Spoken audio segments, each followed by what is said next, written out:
घरवा के पीछे अइहा रानी हो जन भूलइहा, मिले कसम से अइहा रानी हो जन भूलइहा।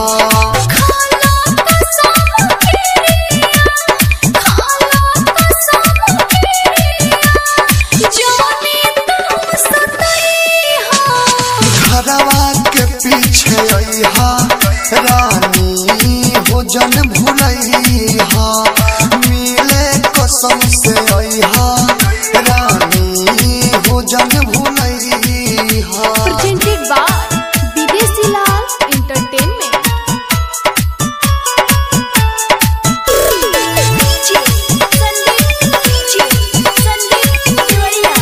Balaji recording studio Jadavpur.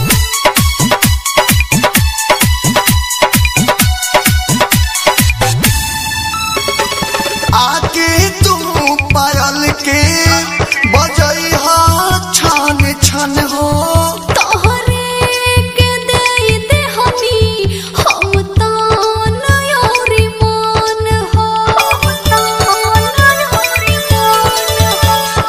आके तू पायल के बजइहा छान छन हो, तोहरे के दे दे हमी हम तान योरी मान हो, योरी मान हो।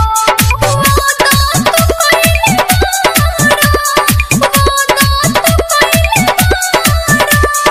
जवान तोहरे भाई हो। घरवा के पीछे अइहा रानी हो जन भूलइहा, मिले कसम से अइहा रानी हो जन भूलइहा।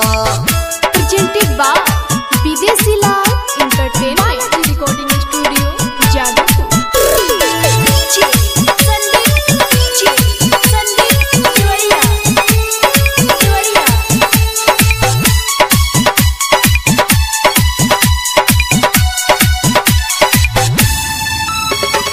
यादव विदेशी के तू लागेलू सबसे प्यारी, अनसुना तो है छोड़ी है भोले होई कस फौदारी,